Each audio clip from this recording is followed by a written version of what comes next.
So this was like the JRPG, and eventually came to be known as like the Era of Embers, which is a name we'd still like to use for it eventually, and we'd like to return to this project at a later point.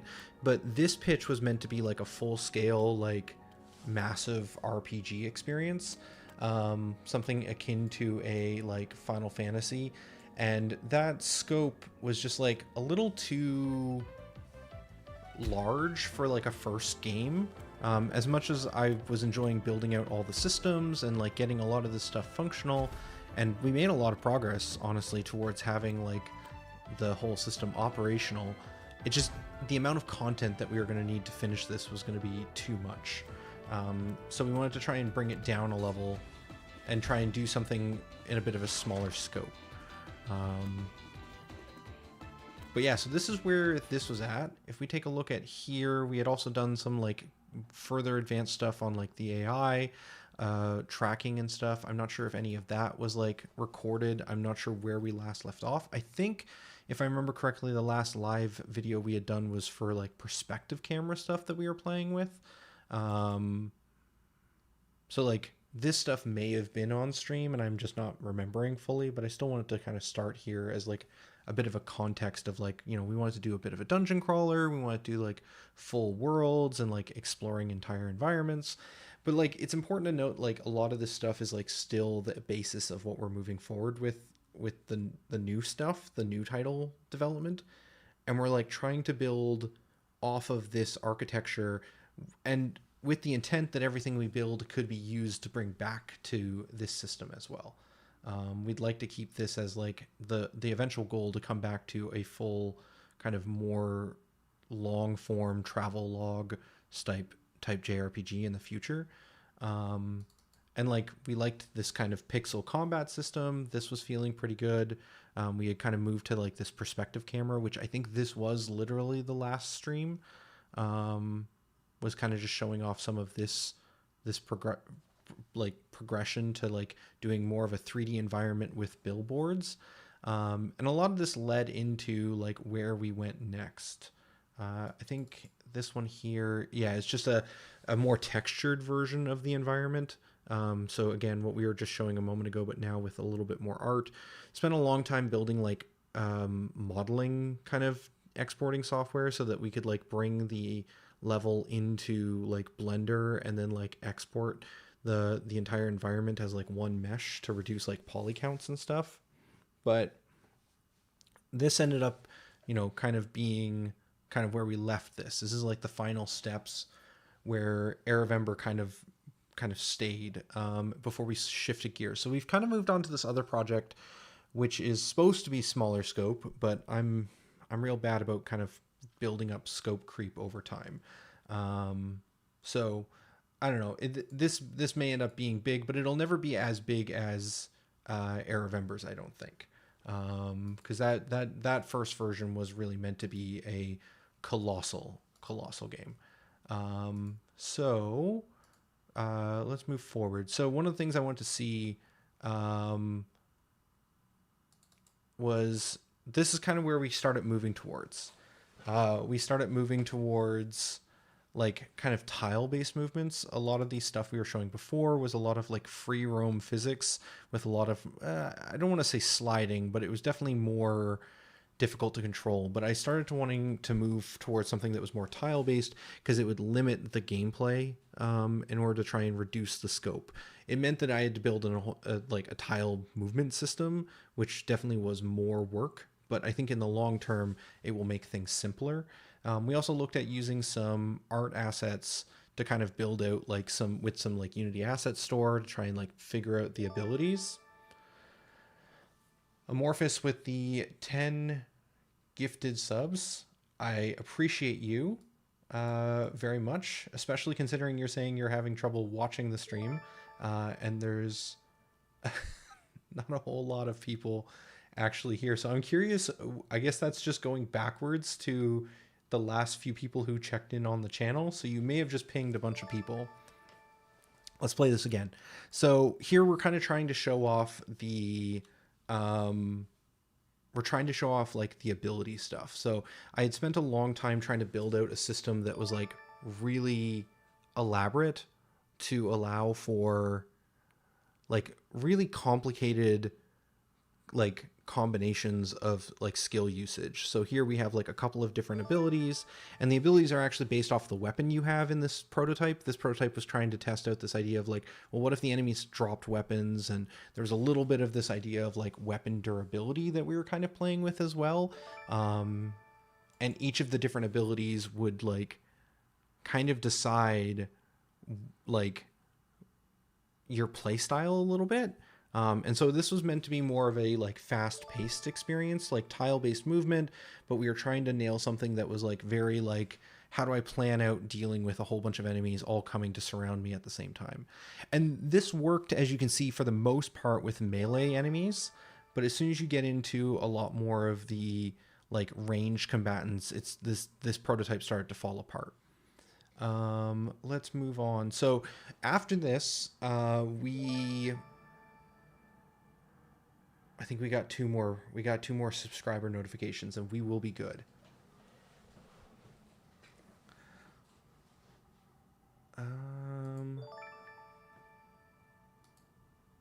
Okay, that should be the last one.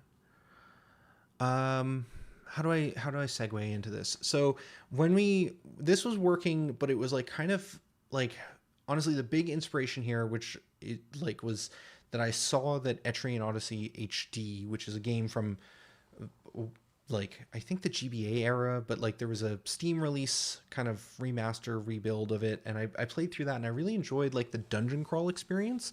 And I realized I have all of these tile pieces that exist in the world as like, you know, each of these squared off pixel areas are a like tile essentially. And I got to thinking like, what if I did something like a dungeon crawl where each of these tiles could be revealed? And Etrian Odyssey has the system of like building out the map. I think that's like a big part of that was like the ability to on the DS draw out the map and, you know, build out that experience. And I really loved that. And I was like, well, what if we took some of that and tried to work with it? So I was like, okay, well, what if I made each of these tiles like a block that could like come up, and like this was like a very first prototype of that idea. You can see like the room is still the same, but just trying, and I think I was manually controlling this in Unity, just like what does it feel like if this thing just like slides up into place. And from there we moved into like more of like, okay, what if we had the character like moving, and every time they moved they almost have like a sight radius that is like revealing the world around them. And this worked okay. This kind of changed the experience though. So we still have a lot of these like abilities like jump and charge, and a lot of these different like effects that can like be really interesting to play with, and like the ability to pick up weapons, which change your abilities. And again, that's what I'm kind of showing off here in this video. But like I ran into like this weird problem where like having all of these really cool abilities that I had built a system for in like large rooms didn't really make sense when we were revealing one tile at a time. And that sounds obvious, but the ability system was really built in like this space. And like with all of this tile based movement and like manipulating enemies and adding status effects in like kind of a cluttered kind of combat system. And then like moving then to the tile stuff as like an inspiration of like, oh, I've got this idea. This could be so cool. Like it didn't occur to me that the ability stuff wouldn't work here. And that's not to say that the ability system is not still great.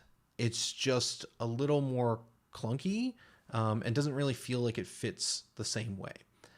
So we kind of moved away from that. Now this is a version in which Drixie was working on this goddess character that was meant to be kind of like the idea behind this smaller scope game, which I don't think I said the title, but it was on the front of the banner for a while we were kind of loading in here, is like infinite retries to defeat the demon lord.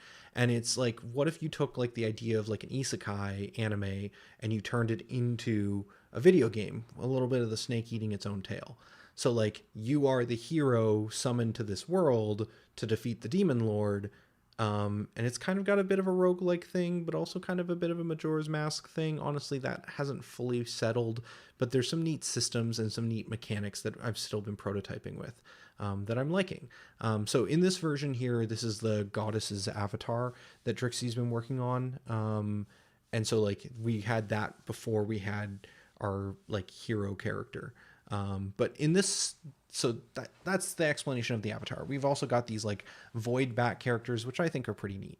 But the other big thing here is we've kind of moved towards this like attack, shove, heavy kind of system, and tried to move towards like more of a like individual combat where you're dealing with one enemy at a time. So it's about like managing your like resources a little bit to try and like put the enemy in the right spot, and like deal with them without like running out of resources, primarily in the form of like a timer in the left. There's again almost a little bit of 30-second hero is maybe a comparison I've heard people make, but it's not quite that. It's more like a resource management where it's like you're running out of time on each run, and every action and every attack is a second or a minute. I'm still not sure how I want to differentiate this clock. A lot of people see it as minutes and seconds, which I think is fair. My original intent was like hours and minutes, but with the UI the size it is, I think we'd need to add the seconds to kind of denote that. Anyways, that's a later problem. But regardless of the actual scale of the units, I've been really liking this kind of like, you know, tighter kind of combat experience. So this has felt pretty good too. So this is kind of a progression of that. What do we got up next? I guess I didn't really talk about it, but there was a lot of time spent over the past like 2 years trying to get the pixel stuff working correctly. Because I'm streaming a recorded video and it's going over like a stream, I don't know if the pixel precision is coming across on stream, but we spent a fair amount of time like really trying to nail in like making it sure that every single pixel was rendering exactly as it should, so that like there was no squishing or changing. So this is like a cube that I made that is like every single row is a different color, and like making sure that every single one of those colors was perfectly repeating without any squishing or squashing, because these cubes are 3D. So it's maybe not coming across well in the video, but that's how we're doing this slide up effect. Is we're not actually doing sprites, we're actually doing 3D geometry, where I'm kind of doing a bit of magic through some manipulation in order to get it to like look like it's pixel perfect, when in reality these are all like 3D objects that are moving around but just kind of snapping to a pixel grid in 3 dimensions. It's hard to explain, but that was a big thing that we spent a fair amount of time on, was just like getting that to feel right. What else we got here for screenshots? We've got, this is some earlier stuff. We've kind of already shown some more Expanse stuff. Again, some earlier stuff showing off like the targeting systems that we eventually went towards. This is kind of, again, a little bit earlier than that previous bat scene we were looking at, where we were kind of playing with like what would geometry look like, just kind of bringing in like a bridge asset and seeing if that would work okay. Ended up moving away from that. This is interesting. So in order to try and get that pixel precision, in order to make the environment feel right, we ended up having to basically map the entire like floor across all 20 by 20 grids of a room, via one texture. And so like this is really testing to be like, hey, if I throw in a gradient, are we seeing that gradient rendering across properly? And we can dig into that when we get into the engine a little bit more, which I think we're at. So this is kind of just a trip down memory lane. Again, we can see some of the stuff like this is, oh, I guess all of these dates are, is that right? 2024. I guess that's earlier this year. I don't know. Yeah, probably the third one. I don't know. This date scheme is weird to me. But anyways, there's some like times on these, so you can kind of see a bit of the progression through that as well. So yeah, so we got these videos. Let's jump into the actual engine. I just want to double check, because Amorphous was saying that there was issues with the stream, but again, I'm still seeing excellent on everything, so I think we're still fine. So we're going to keep moving forward. we're going to keep moving forward. All right, let's jump into the actual engine. So this is jumping out of the past and looking at where we currently are. Let's drop this back down. All right, that's muted. Let's unmute the audio so we have some background noise as we play through this and we get to hear some sound effects. Some of this is still a bit placeholdery. I've gotten some new sound effects that I want to use, but some of it's hasn't all been implemented yet. But so here we're kind of at the infinite retries to defeat the demon lord screen. We're going to hit new game. We're going to go through essentially the core loop that I've been building towards. I'm not hearing that audio. There we go. So we've got like an intro cutscene here, essentially that standard isekai moment of like the hero meeting the goddess. We've got some like VO that I've pulled from the Unity asset store, which I think is working okay, but I might want to find some better. It's not meant to be like actual like voice lines, but just to kind of give a little bit of like indication of speech through just like sound effects that are very generic. So again, some kind of placeholdery dialogue I want to refine later, but like again, kind of getting this idea across of like, where am I? It's like, I don't have time to fully explain. I need to send you down to my world before I'm too weak. Again, there's some spelling errors with two heroes with the, your world, are you a goddess? Am I about to be reborn? I'll explain on your return, but for now, just keep moving forward. Go, hero, let your journey begin. And then we slide down out of the world. We kind of fall from I guess the goddess's realm is what we've been referring to that space as. Then we have this lightning strike, and then hero, no longer in wisp kind of ghost form, but in full form, is now in the world. And this is kind of a little more advanced in this space than what we were showing in even the videos here. We've got the hero model compared to the goddess we were showing in that video a moment ago.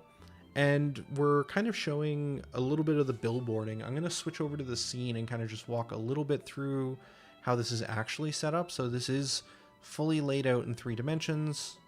There's a bit of magic happening with the UI and stuff over there, as well as some pixel snapping.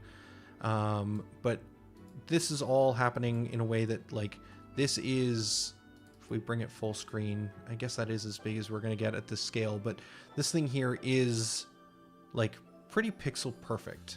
At least as close as I can get. So each of these pixels is exactly 1 dot, and it maps exactly to Drixie's art. So when Drixie makes a piece of grass on the floor, or builds out a tree, or these bushes, or any of these other pieces, these things will map exactly to the sprite that Drixie makes in a sprite. So that's pretty cool. Pretty happy with the way that's come together.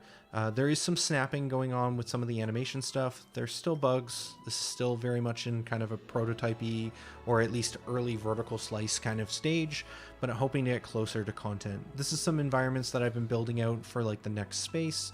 The floors haven't been done here by Drixie yet, but we're gonna obviously replace the white floor with eventually a similar kind of colored effect with a fully drawn in floor. I'm going to fight this bat, and then we're going to just backtrack a little bit because I want to just kind of show off a little bit of this like transition between spaces.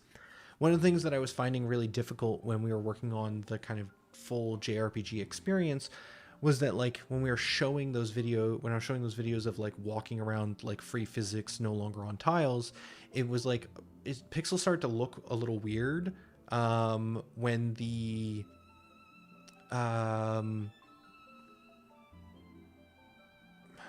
when you move, basically. It was like I was keeping pixel precision, but as the camera would move, there'd be like this almost motion blur that would happen with the eye, and really had a hard time solving that. And so moving with this one again, trying to reduce the scope a little bit, went towards more of this like room style, like a Zelda, or you know, a game that has like more of this idea of like you're moving through spaces rather than necessarily the camera following the character. This has worked fairly well, and I think that my only concern with this is still making sure this part is snappy enough that I never feel like I'm having to wait too long for a room to load. I think this is okay, but I still expect when I get like a build that with like playtests that like we may see feedback that this is too slow, especially when we get into the looping experience. So, which I'll explain in a moment. So yeah, we've got this bat back. I'd like to work on eventually getting it so the bats only appear again after you start a new run, and they remain, defeated until then. So if we would have went back and forth, I'd like it so that that bat doesn't restart or rebuild. And so we're kind of just wandering around kind of this forest area here, kind of exploring and seeing what's on the other side, what is around. So we have some hidden interacts. I don't know if this does anything right now. I'm not gonna risk it. But we've got some other things kind of in space, and we've run out of time on the clock. And so once we run out of time, we kind of get to this like end of run screen where we gain some experience, we gain some skill points, and then when we hit A and move forward on this, we come back to the goddess realm in our spirit form. And the narrative kind of trope here is a little bit of like, honestly, I'm still trying to figure part of it out, but the general idea is I'm thinking that like the goddess can only maintain your like existence in the world for so long before the demon lord pushes you out, and then you come back here and you can start another run. We want to try and have this kind of like skill point system. This goddess realm area may go through iterations, but we've been playing around with like this kind of scrying pool where we might go into our skill screen. That's kind of the latest thing I've been working on that isn't fully finished at this stage. But I'd like to try and see if we can do something similar to what we had for the JRPG. Again, we had shown that in like, I think the very first video. So if we just mute here, I just want to go back to this. So if we look back here at this one and we skip forward to... It was literally the first thing. So in here, we kind of go into each skill, and each skill has its own skill tree, essentially, that you can go through and unlock new abilities, which some of these are increasing your stat points, and then other ones are unlocking new abilities, which once you have new abilities, you can go into that ability and unlock its skills tree, which will unlock more abilities. And like, I still really like that progression system. It's something I haven't really seen anyone else doing, and I'm kind of super excited to see if like I can pull something off there. There's maybe a reason it's never been done before, but I'm still excited to... Nope, not that one. This audio here. I'm still excited to try. So we've got kind of a skill screen that I have working from the previous versions, but I want to build back up again in this infinite retries kind of engine. So, okay, moving on. That's kind of the next step, is getting that skill screen appearing and spending that skill point I got, gain some stats, gain some new abilities, and then this is a kind of like an entrance back into the world, and then you come back in and tiles remain revealed. So all the enemies I'm expecting, we'll see again with design iteration, but my expectation here is that we will have the enemies respawning and the world rebuilding, but the tiles revealed remain. It's kind of this knowledge is power kind of trope, where like the more you explore, that knowledge helps you. So before, I only got to about here with like my 2 minutes or 2 hours, depending on how you want to think about it. And now I'm able to get back here with like less time lost, because I'm not going to need to explore as much. Known issue, the health bars are disappearing off of the bats after kind of completing a run. I need to look into that. It's been pretty minor priority for me, but I know that like I've explored some of that area. I could go finish exploring that area on the left and kind of go down, and maybe we do that. Maybe we start by doing that. So we'll come over here. We're going to punch this bat. Should only take a few hits. Heavy, light. Yeah. And then we're going to head down this way. And this area here would be a different entrance, but I've only kind of built out 3 kind of rooms right now. So we'd have to backtrack a little bit right now in order to actually see more progress. But the idea is that like as you go through runs, it will be faster. So another way to think about this is it's kind of like a roguelike, but without procedurally generated worlds. But it's more about trying to progress further in a hand-built world. Again, not something I've seen a lot of people do before. It's probably a reason for that. And like I can think of some design problems with this idea. But I still kind of want to see if I can make it work. It's an interesting constraint and problem to work through. Yeah, and so then we'd spend some more skill points, and then we'd go do another run. And again, we gained some more knowledge last time. We know that that first room, I guess for this version, because I don't actually have an exit on that side, is a dead end. Eventually, this will be a split that lets you go in 2 different directions. And even if I wanted to, I could sacrifice a bit of health here and like try and just evade this bat, because every attack is an action point. So even though I took a bit of damage there, I'm able to like get further by not having fought him. And so I kind of like some of those decision points. Also, as you reveal more of the world, you may have noticed the bats all spawn in. And that kind of changes the dynamic a little bit of the combat. It's kind of a bit of an emergent gameplay behavior that I found. I think this crashes right now if we try and walk through here, because I did set up the teleport, but there isn't another room here, so it's failing to find the next space. But yeah, so there's a bit of an emergent gameplay where like if I load into a space and the bats are all there, they're all going to fight me, which I think is kind of interesting, because it means that on initial runs, a lot of the combat's very close, a lot of like revealing a tile and there's an enemy right in your face. But on later runs, the gameplay changes to be more about like dealing with enemies at distance because they're already revealed. And I think I want to try and see if I can do some sort of like ability swapping per run, so that you might take a different set of abilities depending on whether or not you're trying to traverse through an area you've already been through or exploring new areas. One part of like solving the issue of, you know, how do I get through an area that I've already been to? Like how do I make it so I'm not having to start from that same room every single time, is I like this idea that like when we enter into a space with like these statues here, that, oh, did I have this room set to auto reveal the whole thing from the beginning? I think I had that debug still turned on. Yeah, I still had debug turn on all, spawn all.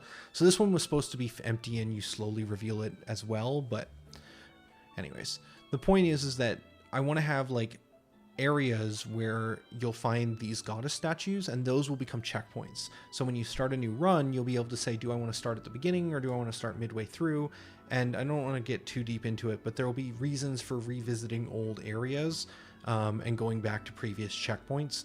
But yeah, this is kind of a smaller scope experience. We're unlike Era of Embers, which had like multiple like kind of pet characters and huge parties of like, you know, a lot of ability swapping and kind of a, you know, I was trying to build a system around like ability usage and ability consumption, so that like one ability would generate an element and another ability would consume that element to be more powerful. But like this is a lot more like you have one character, you're moving through the space, you're doing your thing. Let's try this now. Yeah, that broke. Okay, that's what I was afraid of. So some of the discovery stuff is broken. That's kind of it. I mean, how long did that take? Like 36 minutes? 6 minutes of the stream was me double checking to make sure everything was live. I missed Drixie in chat saying the VTuber awesome looks, the VTuber avatar looks so good. Well, that's on you. You made it. So your compliments to you, I suppose. And then a hydration redeem, which I had forgotten how much of this stuff I had set up on Twitch. All of the channel point redemptions. Okay.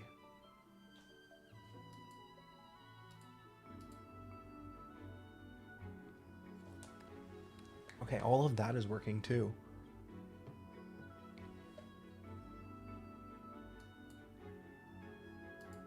That's working. I just want to double check the YouTube side of things. Let me just mute desktop for a second. Again, just want to validate to make sure everything is working correctly. Yeah. Yeah, that's working. Cool. now that we've kind of caught up with like the major events of the day, I guess the next question is, where do we go from here? I think I'd like to jump into the engine a little bit. So there's a debate here. We could either kind of take a look at some of the engine, like we've kind of overviewed where we've been, where we're going in terms of like the code base. But we could kind of take a look at like where some of the actual like code is at. I don't know if that's fascinating to folks. That's the one thing I've never been super sure on, is like how much of this is interesting to actually just check out. How much code do we want to see? We're just, what's the term? We're doing a cozy stream. We're just going to hang out and we're going to work through some stuff. So we're going to take a look at Forest Room 1. Let's toggle off that debug so that we don't spawn all. So one thing I think could be fun is doing some more like design work and less like, so this is what this should have looked like for a first exploration.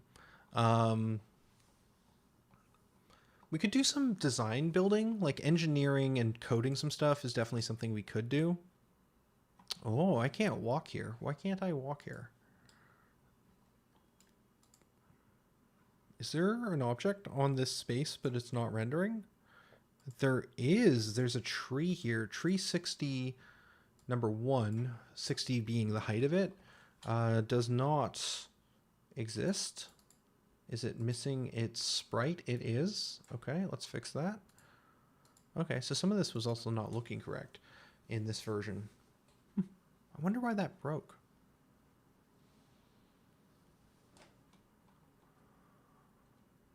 Okay. Oh, this tree is also an older version. So are the stumps. Trixie did a recolor on some of these trees to make them a little bit, I don't know how to put it, I guess different. Less brown. But these are some older ones that did not get that treatment, so that's fine. Just doesn't look consistent. Okay, so yeah, there was a couple of trees missing in this environment.